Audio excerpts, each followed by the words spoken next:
Bien, donc dans cette partie, nous allons étudier l'équivalence du moteur asynchrone avec le transformateur. Donc on va essayer de montrer, ou bien de voir, qu'un moteur asynchrone peut être ou est équivalent à un moteur, plutôt à un transformateur. Donc pour cela, on va supposer que j'ai un moteur asynchrone triphasé à rotor bobiné. D'accord? Donc, moteur à rotor bobiné, ça veut dire que j'ai accès au rotor. Et là, c'est les trois phases du stator. D'accord? Donc, supposons qu'on ouvre les bornes du rotor. Parce qu'en réalité, un moteur, quand il fonctionne, son rotor doit être fermé sur lui-même pour qu'il y ait des courants induits, donc mouvement. Si les bornes ne sont pas fermées, on va voir qu'est-ce qui se passe. Donc, on prend un moteur à rotor bobiné et on ouvre les bobines du rotor. Qu'est-ce qui va se passer si j'alimente le stator avec des courants alternatifs triphasés?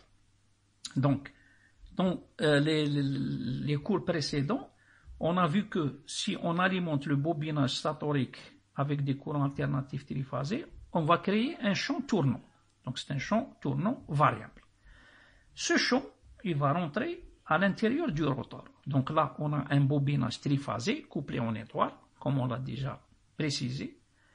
Donc, un champ qui pénètre à l'intérieur d'une bobine, donc il va créer une FEM. Ça veut dire qu'aux bornes du bobinage, ici, on va avoir des tensions qui dépendent du nombre de spires, comme pour le transformateur, de F et de la valeur du champ. Donc, aux bornes du rotor, on va recueillir une tension. Comme pour le transformateur, si j'appelle la tension rotorique, je vais l'appeler ER. La valeur de la tension que je vais recueillir ici, ça va être 444 NR, nombre de spires du rotor. D'accord? F phi max. Exactement comme pour le transformateur. Donc ça c'est la fréquence FR. Bien sûr, dans ce cas, est-ce qu'il y a rotation? Eh bien, le moteur ne tournera jamais. Pourquoi? Parce que le rotor étant ouvert, donc il n'y a pas de courant induit à l'intérieur du bobinage.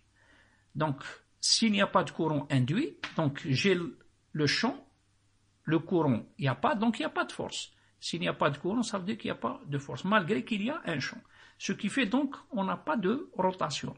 Le moteur ne va pas tourner. Donc, dans ces conditions, la fréquence FR, comme on l'a déjà défini, c'est G fois Fs. Comme le moteur ne tourne pas, ça veut dire ici que le glissement, on l'a défini, c'est 1 moins oméga R sur oméga S. Oméga R égale 0. D'accord? Donc oméga R c'est 0. Ça veut dire que G il est égal à 1. Ça veut dire que FR, elle va être égale à 1 fois Fs, c'est-à-dire elle est égale à Fs. C'est-à-dire que si j'alimente le bobinage primaire en 50 Hz, eh bien, je vais recueillir une tension au niveau du rotor de 50 Hz. C'est exactement comme pour le cas du transformateur. Et donc, on dit que le moteur asynchrone, c'est un transformateur à champ tournant. On l'appelle transformateur à champ tournant. C'est-à-dire qu'il se passe exactement la même chose que pour un transformateur. C'est exactement la même chose. Donc, là, c'est une utilisation du moteur en générateur. Donc, on va le voir après aussi. Donc, une chose intéressante, c'est de voir lorsque le moteur tourne. Donc, ici, le moteur est à l'arrêt, donc il n'y a pas de rotation.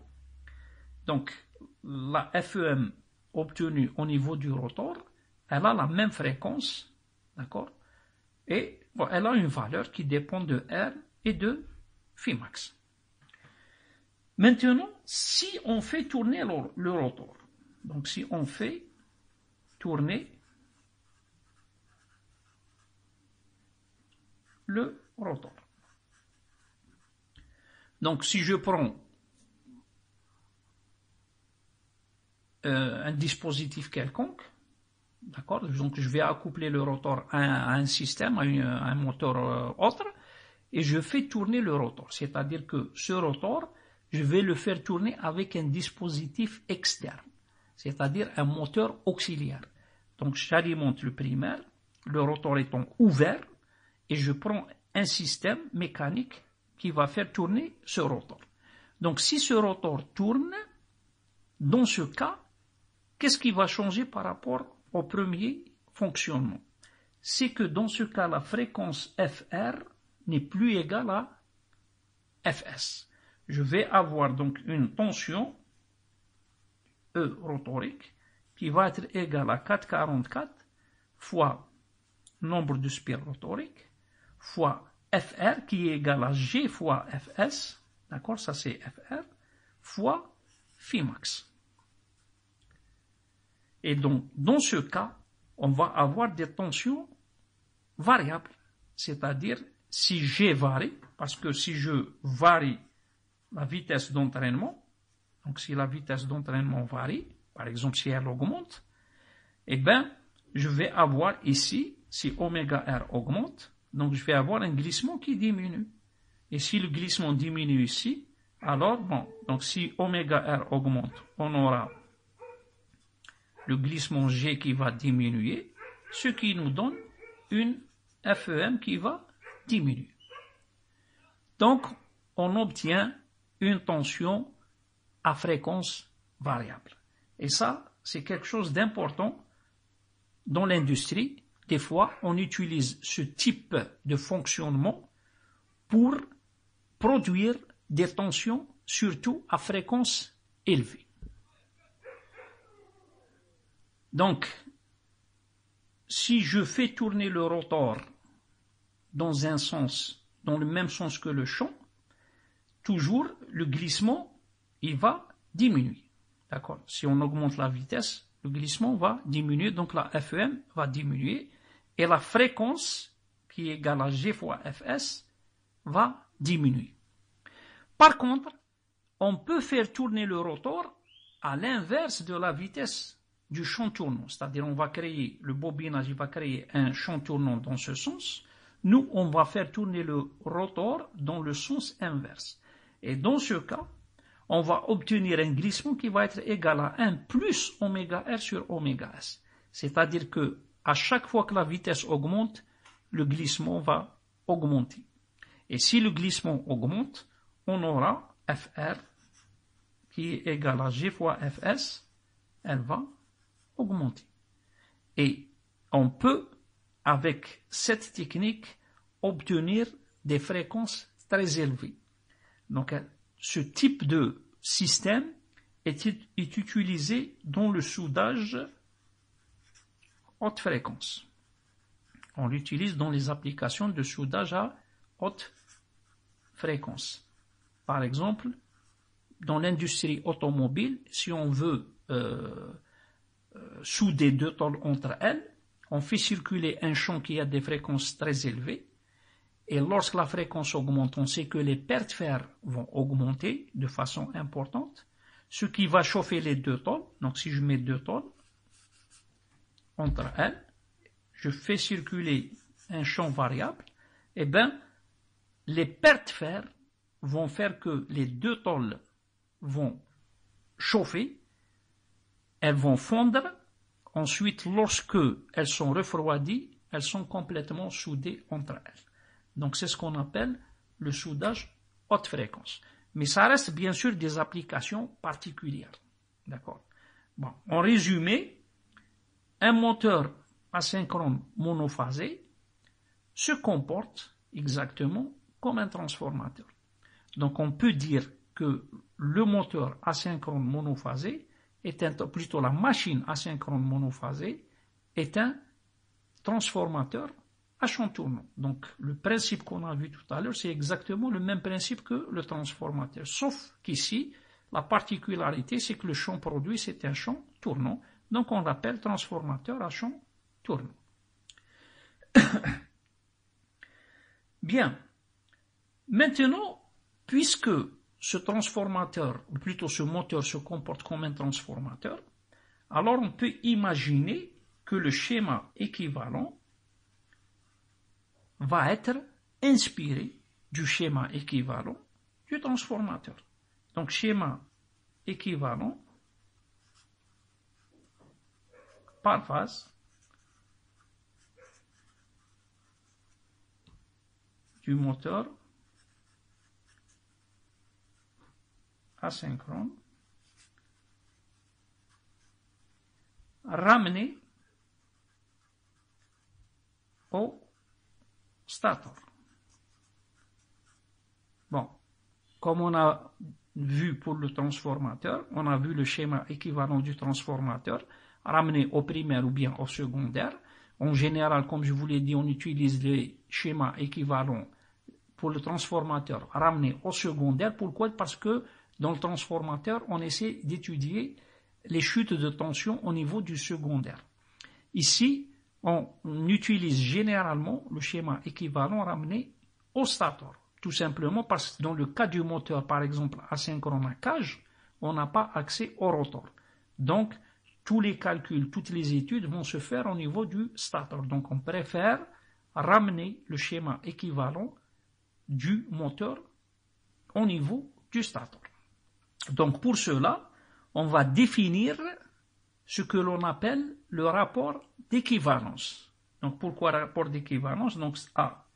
On va définir A qui est le rapport d'équivalence.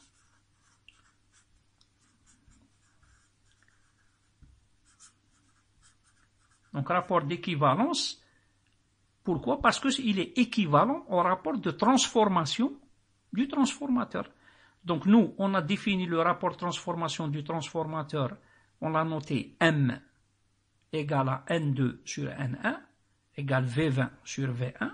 Ici, on va définir le rapport d'équivalence A par le rapport des tensions stator sur rotor. C'est-à-dire, ça va être nombre de spires stator sur nombre de spires rotor. C'est l'inverse de ce qu'on avait défini pour le transformateur. Bon, on peut définir le A comme pour le transformateur, mais on préfère le définir ainsi, c'est-à-dire VS sur VR. Vous allez voir, pour simplifier un petit peu les calculs, c'est tout. Mais c'est pas faux de prendre l'inverse. Donc, si on prend cette notation, A égale VS sur VR, d'accord? Alors, le schéma équivalent du moteur asynchrone ramené au stator va être défini comme suit. Donc, au niveau du stator, on va avoir la résistance du stator, puisque c'est un bobinage, RS. On va avoir XS, réactance du stator. D'accord? On va avoir la branche de magnétisation. Donc, en général, comme pour le transformateur, on va supposer donc que le bobinage est très réactif, donc le circuit magnétique très réactif, donc on le représentera par Xm pour ce schéma de base. Ensuite, donc ça c'est la tension par phase du primaire, plutôt du stator, Vs, ça c'est Is, courant statorique. Ensuite, on va ramener les paramètres du rotor vers le stator. Donc ça c'est les paramètres du stator, ça c'est la branche de magnétisation, comme pour le transfo, et on va ramener les paramètres du rotor vers le stator. Donc, d'après la définition du rapport d'équivalence, donc A, pour ramener un paramètre du rotor, il suffit de le multiplier par A au carré. Tout simplement comme pour le transformateur. Donc, transformateur, on avait pris M, c'est l'inverse de A. Donc, pour passer du primaire vers le secondaire, on multiplie par M au carré. Ici, on a pris l'inverse. C'est-à-dire que pour passer du secondaire vers le primaire, on multiplie par A au carré. Donc, du rotor vers le stator, on multiplie par A au carré. Donc, je vais représenter la résistance du rotor ramené et la réactance. Bien sûr, comme le circuit secondaire est fermé dans un moteur, on ferme le circuit. Donc, la résistance ramenée au stator, donc ça va être A au carré, multiplié par RR, divisé par G. D'accord? Divisé par le glissement G. Donc, pourquoi divisé par le glissement G? Parce que les courants au niveau du rotor, elles ont une fréquence G fois Fs. Donc, le courant, il est proportionnel donc à une fréquence qui est multiple de G fois Fs. Donc, si je reviens au stator, si je ramène au stator, je dois diviser par G. Même chose pour A carré, XR. Ici, je ne divise pas par G parce que le XR lui-même, donc c'est LR fois oméga R, donc XR, c'est LR fois oméga R, donc c'est LR fois oméga R, c'est quoi? C'est 2 pi FR, d'accord? Ou FR, c'est LR, donc fois 2 pi, fois G, fois Fs. Donc lorsque je divise, parce que le courant statorique et le courant rotorique sont liés par le glissement, lorsque je divise par G, le G il va se simplifier. Donc je vais avoir A carré XR tout simplement. Donc le schéma équivalent du moteur asynchrone, par phase ramené au stator, il est représenté donc par ces paramètres. Donc c'est RS, XS, XM, A carré RR sur G et A carré XR. D'accord? Donc, par rapport au transformateur, donc c'est à peu près la même chose. Donc, mais si on veut vraiment avoir un schéma équivalent presque et identique à celui du transformateur, on va faire la petite transformation suivante. Donc, je laisse RS, XS, XN. Donc, je vais laisser ici A carré RR, ici A carré XR. Bien sûr, pour que les deux schémas soient identiques, je dois rajouter une résistance. C'est A carré RR sur G, facteur de 1 moins G. Je vais vous expliquer c'est quoi. Donc ça c'est RS, ça c'est XS, ça c'est VS, et ça c'est IS. Bien sûr, c'est du courant alternatif. Ça c'est XM. Bien. Donc, si on fait la somme de ces résistances, donc qu'est-ce qu'on va avoir? Donc A carré XR est lié. Par contre, A carré XR, A carré RR, plus, donc ça me donne, c'est des résistances en série, donc ça c'est A carré RR sur G, moins A carré RR. Le G simplifie, donc c'est A carré. Donc A carré RR moins A carré RR, ça simplifie. Donc, la somme de ces deux résistances, en réalité, elle est égale à A carré RR sur G. Donc, ce schéma équivalent et celui-là sont identiques. D'un point de vue fonctionnement, ils sont identiques. Donc, le schéma équivalent donc, va être divisé ici en deux parties. Ça, c'est exactement la même chose qu'un transformateur. Transformateur, donc son circuit, il débite sur une charge. Par contre, ici, puisque c'est un circuit fermé, il va être fermé sur une résistance de valeur A carré RR sur G, facteur de 1 moins G. Donc ça, c'est une résistance qui est variable et qui dépend de G, c'est-à-dire qui dépend de la charge, puisque le glissement, c'est-à-dire la vitesse, elle dépend de la charge. Comme on l'a dit, à chaque fois que la charge augmente, la charge mécanique augmente, la vitesse diminue, et donc le glissement va varier avec la charge. Donc ça, c'est une résistance variable. C'est-à-dire qu'on a tenu compte de la charge du moteur avec cette branche qu'on appelle la branche variable. Donc voilà le schéma équivalent du moteur asynchrone de base, c'est-à-dire c'est le schéma de base ramené au stator. Donc c'est le schéma équivalent par phase ramené au stator. Donc, il est inspiré du schéma équivalent d'un transformateur. Et avec ce schéma, donc ce modèle, d'accord, on peut calculer beaucoup de paramètres de fonctionnement du moteur, qu'on va voir après.